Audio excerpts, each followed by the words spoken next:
If you have something to say as a brand, if you're not just producers of something that try to push it to market, but there is a reason why you're doing it, then Metaverse should be the place for you, because you can finally, without any limitations, present what that universe of meaning is.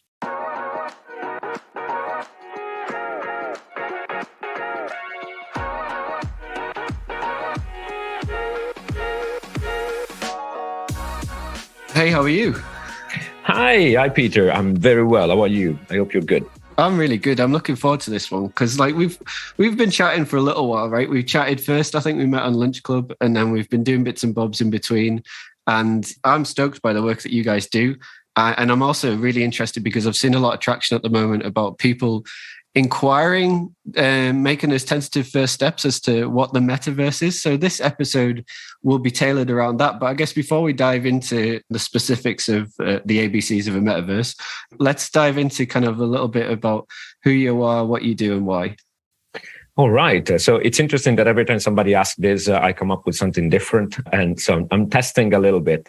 But I'm Stefano Marrone. I define myself as a visual storyteller, and I've been telling stories visually in film, animation, and recently in XR. So the group that contains VR and AR and also mixed reality in comics and all the visual firms that tell a story. I'm a partner in Unit 9, who is a fantastic place to work at and be a partner of. That is a global production organization. We partner with different types of brands and agencies all over the world. We have offices here in New York, where I'm talking from, Los Angeles, London, Berlin, and in Poland. And I'm also an executive director on a couple of other companies like Book on a Tree. And I'm lucky enough to be a speaker and a lecturer as a guest lecturer, mainly for a number of universities. So everything that mixes creativity and technology to tell a story, that's what I'm passionate about and what I had the luck to turn into a job.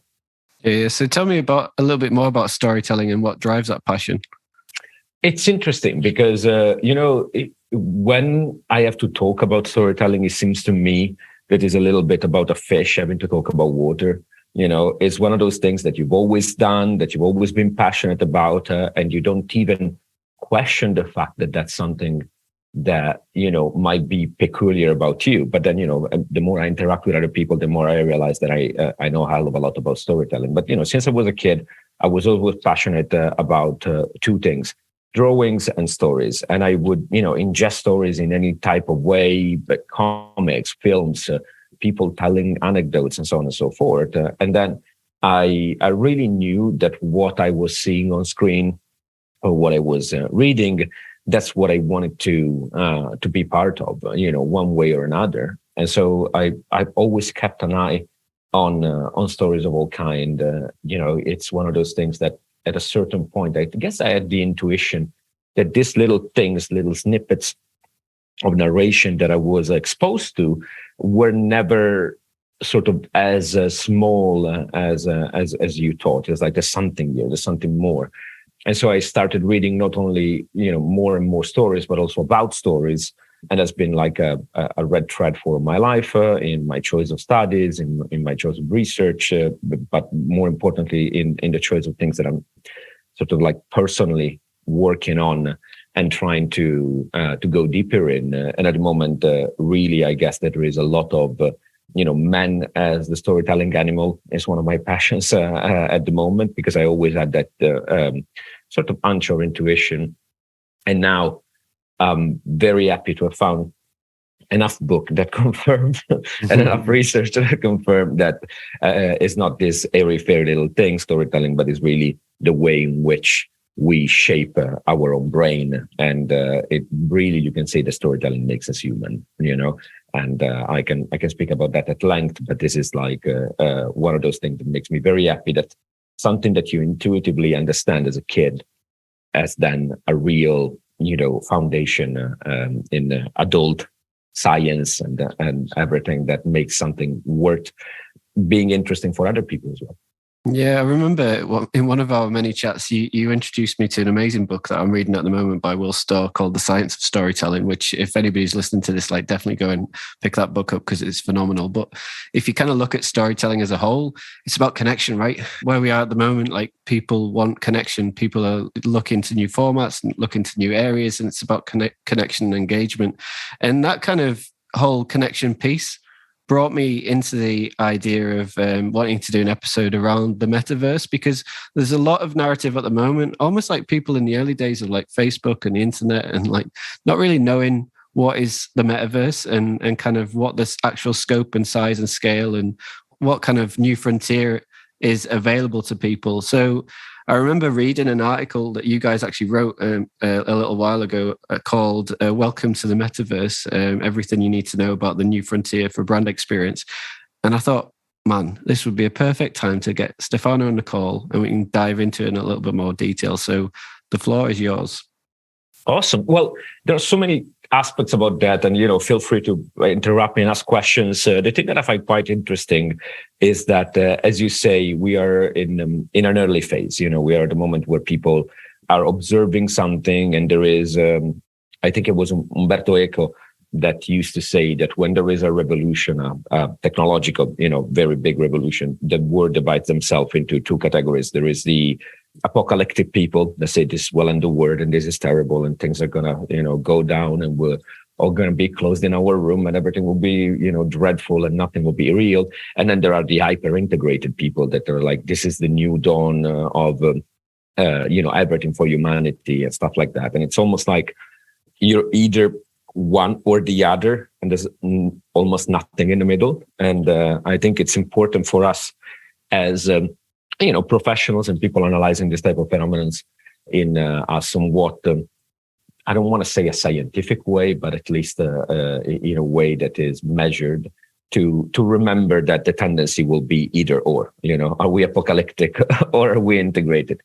So that said, there are as many definitions of I was thinking about it yesterday, knowing that I would talk to you, and I was like, what's the metaverse, and how do I describe it?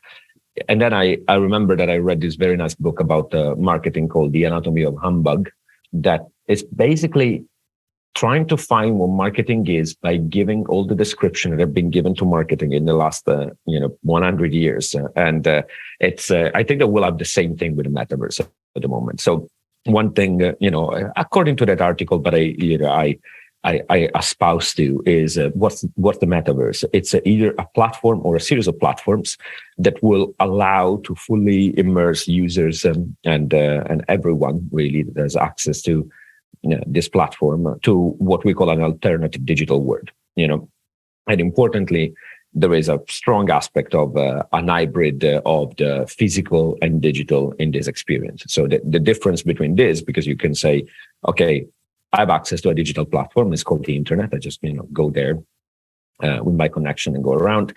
Yes, but what we are in a way reclaiming through the metaverse is this mix of physical and digital in our experience. Our avatar until recently was a little arrow, slightly angled arrow on a screen, clicking things and stuff like that. If you think about that, 99% of our engagement or interaction was that. And then we got a little bit closer with touchscreen, and then that arrow, was not necessary, was actually our finger.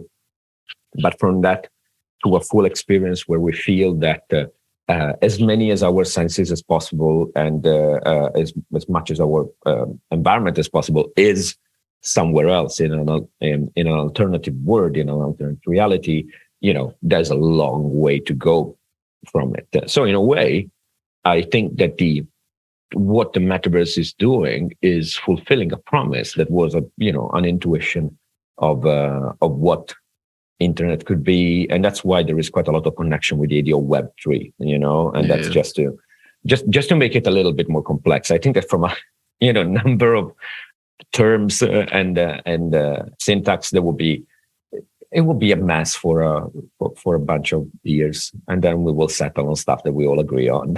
But that's why it's so nice, the term that like new frontier, people are learning, they're understanding, they're figuring things out. So, we see things like NFTs, for example, and there's loads of creativity in that space. Like I saw you guys did some NFTs as well recently. So there's a lot of interesting creative innovation that's taking place. But I think it's those first kind of initial steps into this hybrid world, this kind of merger between physical and digital, because it's been driven by, if you look at Gen Zs and you also look at how people consume content today, with the likes of Fortnite or whatever, there's that merger between the two realities, really. And this is an exciting moment for brand, because if you kind of look at things like, I don't know, like digital fashion, for example, then I remember reading an article a while ago in my days back at EA, when we talked about skins and avatars and, like the additional in-game purchases for, like, put it simply, like people's clothing that you wear is like the character that you play. I remember reading a Nielsen article a little while ago that actually said that the loot boxes and avatar skins is set to reach a staggering 50 billion by the end of 2022. Whether it actually hits that number is a different thing, but it's intriguing in respect to how it's been embraced by brand. I've seen like Gucci jump on board into bits and pieces of what they're doing. And yeah, it's an exciting new frontier, right? I think that the interesting thing there, you touch among many aspects, but one thing that is rarely, I think, highlighted is this. And I find it interesting when you talk about fashion, because let me put it like this. I think that, humans long for self-expression of some sort. And they do that in order to, affirm themselves as individuals. But there is also an element of, if you want, belonging to groups. So there is a tribal aspect into it. And one thing that I find quite interesting is that every time that there is a new type of revolutionary type of like shaking the ground innovation, you have all these like little tribal behaviors happening here and there. So if you go back, this like shows my age, but if you go back to the time of, let's say, early-ish internet, and then you had IRC, that like were those chats and stuff like that, and then MSN a little bit later. That's like, okay, that was the way in which you did your little tribes. And I find it very interesting that now what we have is the equivalent of that is happening with the various Discord groups of people that are connected to each type of project. Is a way for you to say, hey, I belong to this. This is my tribe. I express where I stand in order, like, being part of this group. But to go back to the fashion, a big aspect of self-expression is fashion, right? You choose what to wear. I find it very funny when people say, oh, yeah, I don't care about clothing and whatnot. Even not choosing what to wear is a choice, and you're making a statement by, not caring. It means that you think that this aspect of expression is not important. There is a very fun, I think it was Habermas, that it's a semiotics scholar, that said, you cannot not communicate. No matter what you do, you're passing on a message. And one thing with this expression of yourself in a virtual world, I think we'll make the connection. But I think that we all agree that this word cannot keep consuming as much as it is, from a point of view of sheer amount of stuff. And we've all seen what fast fashion has done. So in a way, what we have is this digital speed that has been applied to the real world. And I think that if we're lucky, we're going to see fast fashion in the real world as a momentary trend that was then moved to the metaverse and the different digital world, where finally you can spin this, the speed at which you decide to change and express yourself without necessarily having to do more damage on an environmental scale. And I think that's such an important thing that we really don't take for granted. And you were talking about Gen Z, and we know how much they care about conscious choices of consumption. We don't know enough about Gen Alpha at the moment, but I'm pretty sure that it will be frontline, from their point of view. And for me, this is a thing that you were mentioning, Gucci. It would be the way in which people make a choice and say, I can buy this one thing for that is low quality for half of a season and pollute the earth a little bit more, or I'm hanging out with my friends on this virtual worlds, can decide to express myself every week in a different way. And hopefully people would choose the latter because it's more convenient and, importantly, more sustainable. Yeah, exactly. And I'm really intrigued when you kind of talk about expression because, you mentioned expression and tribes, and I think we should dig into that a little bit more because I remember when I was growing up and I was like massively into like Nirvana and stuff, and I'd wear kind of stuff aligned to Nirvana, so I'd have that black T-shirt that everybody has, and you'd be out, and then you kind of progress through your teenage years, and you may like fall into another like interest group or tribe, and you mentioned comics at the beginning, like these kind of groups of people coming together towards a version of gathering, of community is really intriguing because at the very crux of the metaverse, you are building tribes of communities. And that is really empowering because, like in respect to things that people stand for and believe in, I've said it numerous times, so I'll say it again. People aren't buying into what you do, they buy why you do it. And that whole why is really, really interesting. And it's shifting everything. Like the whole landscape that we see in front of us now is a very different landscape that we saw from a number of years ago. And whilst we're not maybe ready for like the Ready Player One level quite yet in respect to mass adoption, there's like, I've got an Apple Watch on here, for example. This is like a first initial transition into like the utilization of technology into our lives. So ultimately with change, you either are preparing for the change that's coming by educating yourself and building knowledge and expression and learning and supporting others to do the same, or as time goes by, like when Facebook came in and like, my gran, for example, was like, what the hell is this crap? And then all of a sudden, like a couple of years later, she's using it to communicate. She's using it, right? Because it's like, this is or the only place where the pictures of my grandchildren are, And I think that's such an interesting thing that it's all bullshit until enough people use it. Yeah. Let me put I'll give you two funny examples that came to mind as you were speaking. One is that during the Victorian era, there were a lot of people saying that the feeble frame of women was not made to travel at the monstrous speed of 50 miles per hour on a train, because their uterus will be detached from their body and fly out in the air, and they wouldn't be able to have children anymore. I'm shitting you not. So I find it quite fascinating that a lot of people that are incredibly critical will maybe 10 years from now, every day, get into their meta avatar and go to do their job in their virtual world.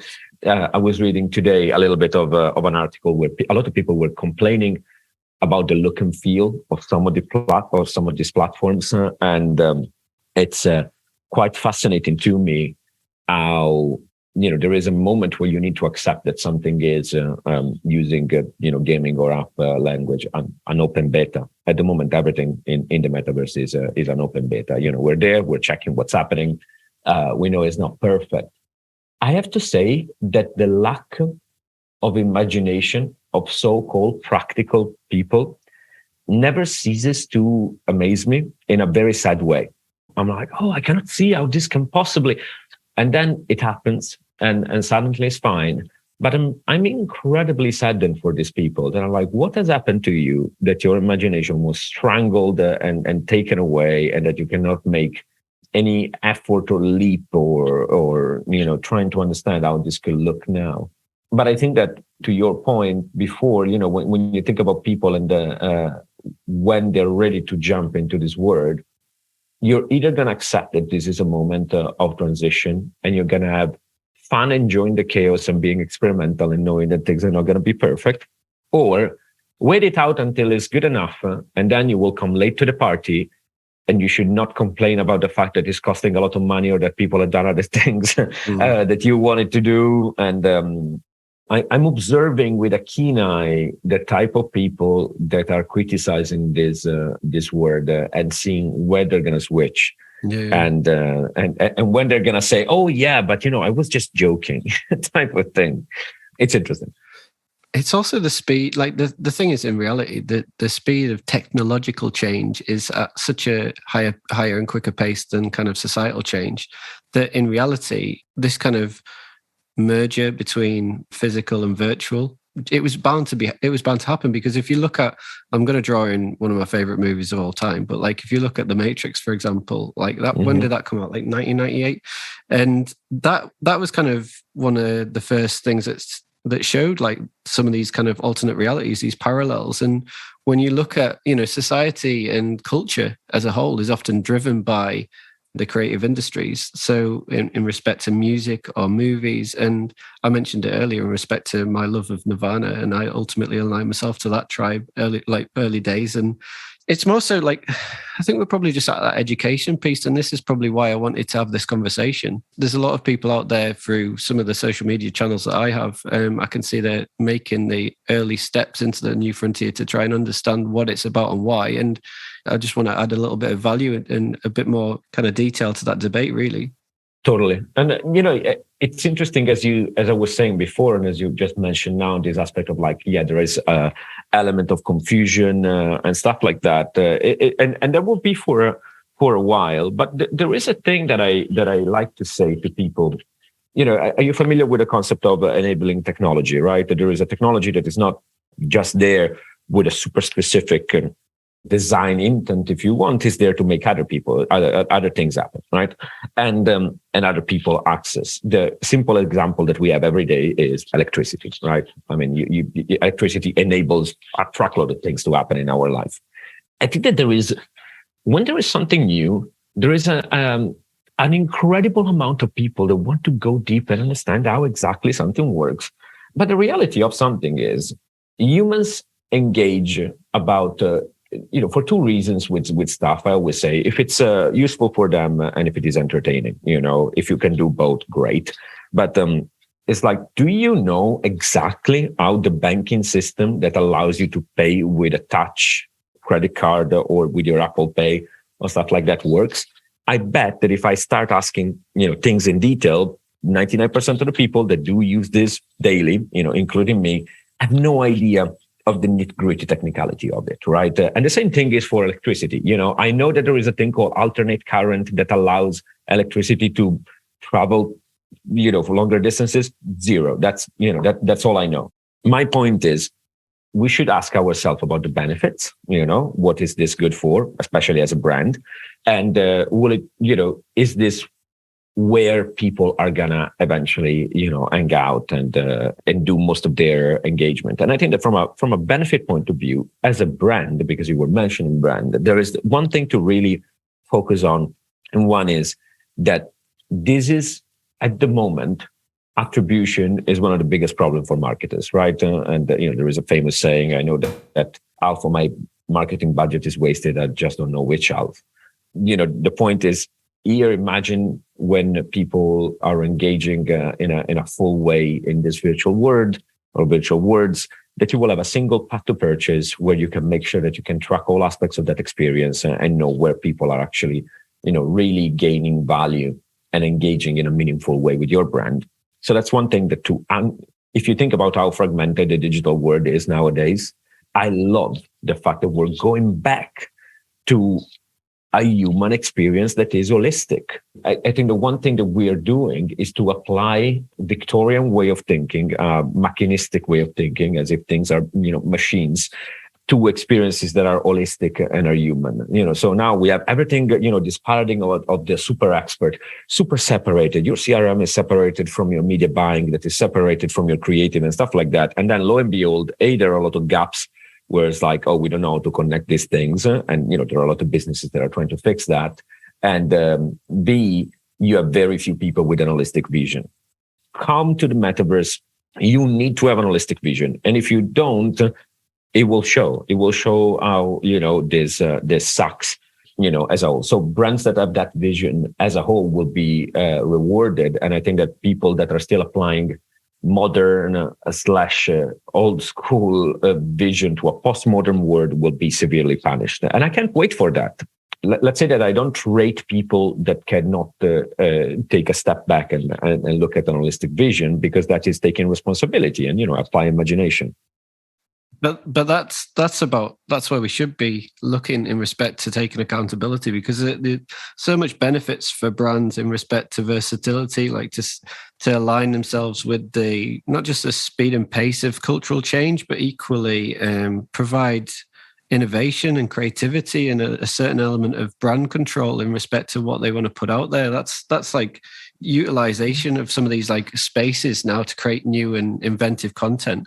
If you're looking for brands that you're inspired by, it's those that are willing to kind of take the first steps into new and promised lands. And, like you don't need to get it right every time. Like those that kind of sit and try and have the perfect solution for everything generally are the ones that fail. So you want to kind of, you do want to keep it on brand without having like a dilution of like what your values are, what your beliefs are, what your goals are. But it takes work, right? And it takes internal work as well. So that's the thing that I want to recognize is like, especially if you have a multi-brand situation, very big organization, I can only imagine the internal level of pain in order to break those silos, and but that will be what's necessary. I think co-creation is such a bad name lately. It's like, oh my God, I don't want to, make people meddle with my perfectly crafted experience. But the reality of it, again, if we zoom out and look back at history, we had a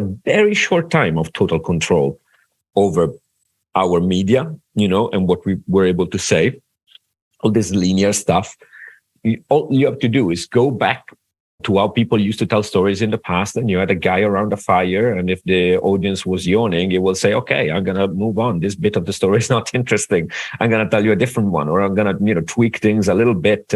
And, humans have been that adaptive, quick and capable of evolving for a long time. And then we had a relative brief parenthesis of 500 years, from when the books started appearing, where like, this is it's set in stone, and we started doing things like that with films.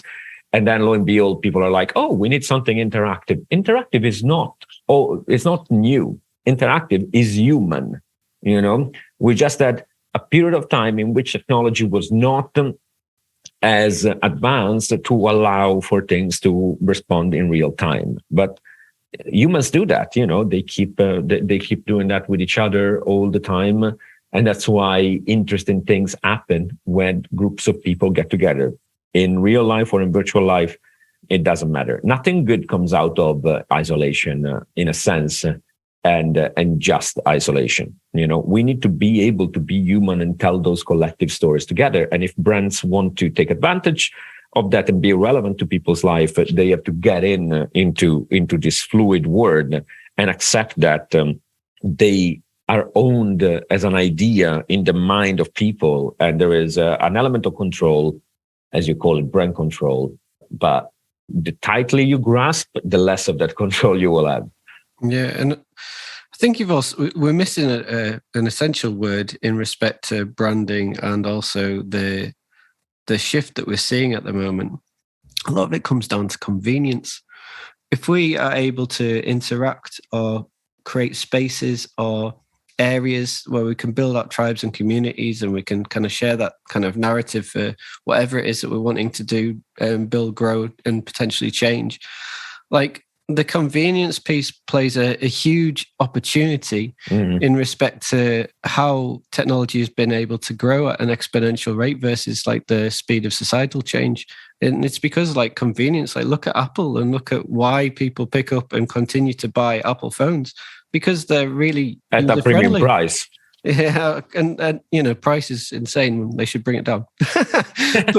but we all end up having things like Apple phones or whatever because of convenience, because it's really user friendly, and we get used to a form of a product that we like and enjoy. And I think the same goes for things like the metaverse in respect to convenience. It's like how we ultimately will be able to potentially meet, interact, play, browse, make, perform transactions.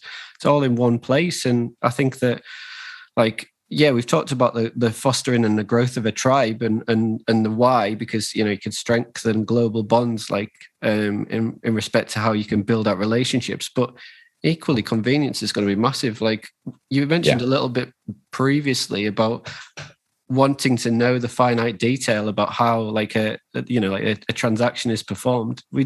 Reality is, when we have that technology available to us, we don't want to know about how it's performed. It allows us, rather than kind of pulling out our wallet and looking for a card, we can just literally go bop with our phone and just pay.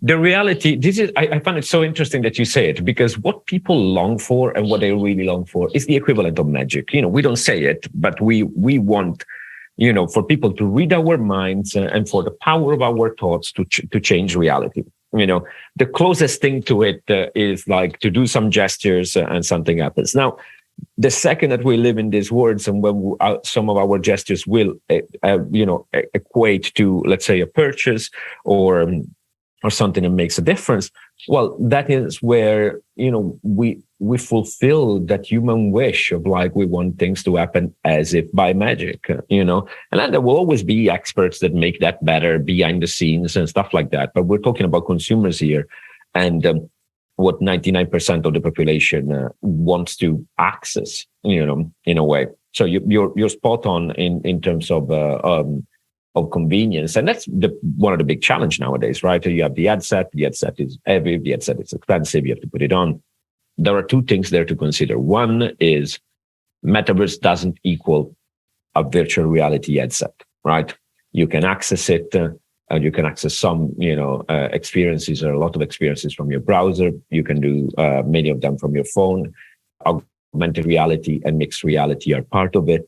So I think that the second, then we will get a rather affordable headset or an affordable mixed reality device like goggles or glasses that have a layer on top of reality, will suddenly all be in the metaverse without even thinking about it. I think that that's one of the biggest barriers at the moment, but it shouldn't worry us, because we know that it's going to get cheaper and it's going to get more accessible and more people will jump on it.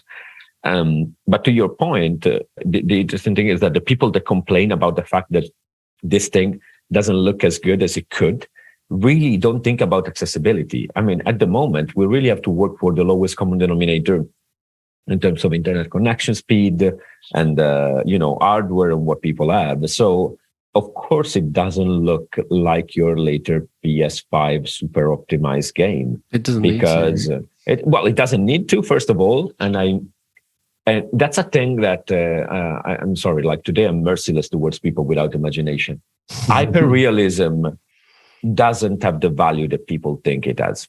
It really doesn't. If you want to, you can be, very specific about it. But I think that the actual amount of HD, super HD capability of our eyes is the size of a thumbnail, right? And there is an experiment you can do. You put your hand in front of you, like I'm doing now. You look at a thumbnail, and that's how big your super focus can be. And if you pay attention to your peripheral vision, you can easily see that is nowhere near as detailed as you're focusing on your thumbnail. It's the last refuge of people with no imagination that eventually will all work with avatars. I mean, these are the same people that say that emojis were stupid and now send messages that are all emojis to their friends. Yeah, exactly. And it's even if you look at how we engage with clients and stuff now, like if you just jump on. Yeah, I mean, I put a smiley face in emails now. I wouldn't have dared. I'm forever putting emojis on because it's another way of interaction and engagement, but. Like you see it on, that kind of change. It's just interesting because it's not necessarily something we should just look at and maybe go into the finite detail like we have here. We've kind of probably delved a little bit deeper than we needed to be. It's more so about the fact that it is just another form of human evolution. And where we are now, it's from a creative stance, it's inevitable that we were going to make this venture because and it's important for brands to really use this moment of it's almost like a sandbox, right? Where you're just playing and figuring stuff out.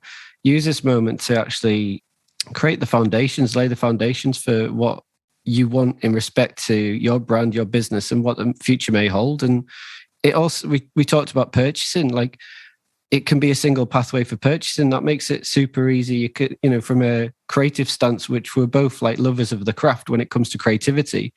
it's just having new approaches. It's about being especially from brands that are interested in the area and haven't necessarily jumped in yet. It's just allowing greater levels of creativity, flexibility, control, personalization, and innovation from not only the people that work for them in respect to a talent and just letting them thrive and grow and develop, but equally it's externally from a community stance in who those businesses ultimately serve. And it just comes around to evolution. We've seen it culturally through movies, through music, through computer games, just anybody that's kind of wanting to see a real amazing bit of change. You want to look at what's possible now. Like you see things like League of Legends using VR in some of their like world championships, packed out stadiums. You see full of people looking at an experience and they're from all over the world, and when you say it's it's funny because it's a packed stadium in person at the comic convention or game convention where they are, but there is also a packed stadium virtually where people are from all the corners of the world sharing an experience. We recently did a thing for Garena where we did a live concert inside the game that was not only done in the game but was also a live stream on YouTube with a certain level of interactivity to augment the people. And we had hundreds of thousands of people looking at this thing. And if you imagine what that would have taken in the real world to happen, impossible. From a budget, timeline, and level of spectacle, simply impossible. And that's a thing that is quite important when people think, oh, why would I want to put on an headset to buy, grocery? You don't want to do that. It's an important thing in this aspect of Metaverse to add a level of reality that is inconceivable, that is new, that is not possible in physical form. Because the reality of this is, every time that there is a new technology, you should use it to access things that you couldn't before.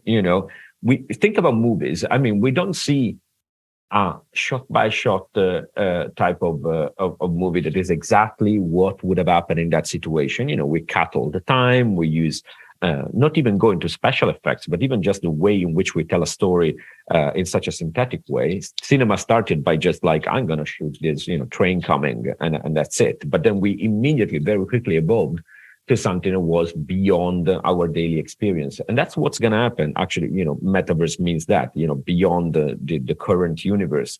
And will I do a virtual grocery from my house where I care about if a box of cereal looks exactly the same as the one that I'm eating? No, I wouldn't. That's BS, But you wouldn't need to. What we'll end up doing on things like that is we'll just speak into something like like Alexa. Yeah, and it's like get me more Cheerios, and that's it. But then I will happily take the Lucky Charms ride that makes me very happy, and then I connect that with the fact that I'm eating Lucky Charms. I'm doing so much free advertising now. Sorry. But yeah, like we said about convenience as being a big thing, but ultimately, you can look at things like the metaverse or the rise of NFTs, and like it's just a shifting again of consumer behavior. So in this kind of new frontier that we've talked about, it's ultimately, I guess, the most effective virtual brands and virtual businesses are those that will be able to offer like an experience, an outworldly environment, and increase levels of participation, of tribalism, invoke real deep-rooted emotion. So you did like a concert, right? So that was amazing. How you kind of used. Maybe talk about that in a little bit more detail, because kind of that is showing people what's possible at this point in time to leave like not only a lasting impression on your audience, but to like shift from that selling to emotionally engaging with people. Yeah, I mean, there is a bunch of things that we have done, and I have to say that we are quite grateful of the fact that now this umbrella term of metaverse has arrived, because this type of interactions existed before, but now they're even more present. So, as I said, we did this project called Battle in Style with the guys at Garena. And the idea there was it